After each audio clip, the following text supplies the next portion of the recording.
Саламатсыздарбы. Эмеси Геошунду программасы. Geçen gün Бишкекте экономика министр Санжар Мукамбетов менен Евразиялык экономикалык комиссиянын мүчөсү Кеган Барданян ортосунда жолугушуу болуп, Кыргыз министри мамлекеттик чек арада Казакстан жүргүзүп жаткан күчөтүлгөн текшерүү иштери ЕАЭБтин түзүү боюнча 14-жылдын 29-майында кол коюлган келишимдин шарттарына каршы келерин айтты. Мукамбетовдун айтымында, бул маселени Кыргызстан көптөгөн жыйындарда, алар ичинде Евразиялык комиссиянын отурумдарында да көтөргөн. Анткени Казакстан жүргүзүп жаткан текшерүү кадимки эле көмүскө бажы көзөмөлү жана андай аракеттер тынчсыздануу жаратпай койбойт. Барданян бул маселе комиссияда карала турганын жана көзөмөл жалпы эрежелерге канчалык туура келери текшерилет деди.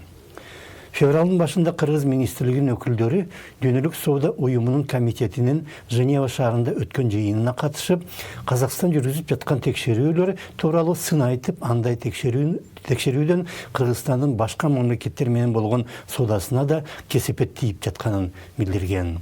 Үрүмчү шаарындагы экономика институтунун мурдагы директорунун айтымында, эки өлкөнүн кызыкчылыктары азырынча ар башка.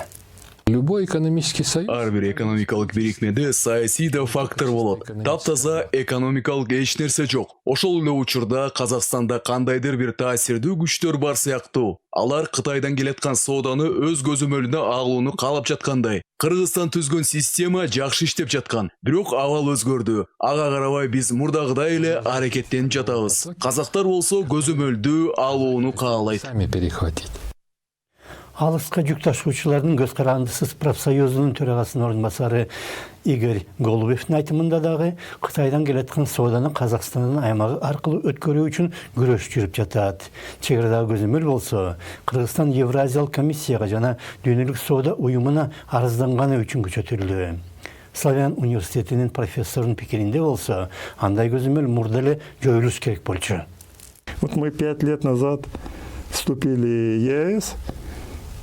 Пока никаких значит. Мына 5 жыл мурда биз Евразиялык экономикалык бирикмеге кирдик. Бирок көзгө илинээрлик, оң өзгөрүүлөр өтө деле байкалбайт. Таң каласың. Казакстан менен болгон чек арада эмгиче интеграциялык бирүүгө каршы келген баягы эле илгерки бажы көзөмөлү иштеп жатат. Тикенек, зым жана башка нерселер. Пограничный таможенный контроль, скажем, на границе с Казахстаном.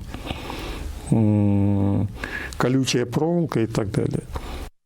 Сүйүнбаевдин пикиринде мындай дезинтеграциялык иштер азыр Европа биримдигинде да жүрүп жатат жана мындан бир ай мурда ишке ашкан Брекзитти эле эске салса болот. Аны менен катар Улуу Британия же Испанияда күч алган сепаратизм дагы андай дезинтеграцияга салым кошууда. Бирок тууганбыз деп дайым мактанган Казакстан менен Кыргызстан ортосундагы арыздашуулар алардын эч кимисине аброй алып келбейт.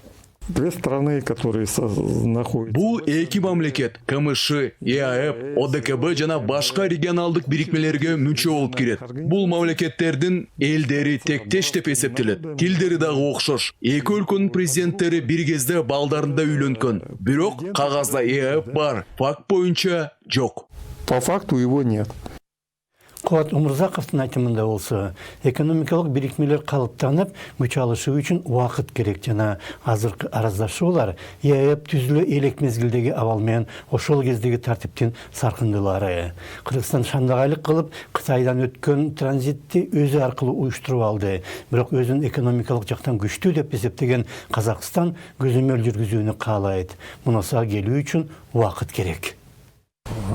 Европа бириндигинде да өз маселелери болгон. 5, 7, 10 жылдык мезгилде эч өнүгүү болбой, ал жылдар жоголгон десек да болот. Араб мамлекеттери мунай экспортуна эмбарго салганда дагы орчундуу кыйынчылыктар чыгып, кадимки кризис башталган. 1980-жылдардын экинчи жарымында гана Евро биримдиктин тарыхында прогрессивдүү өнүгүү толкуну башталды.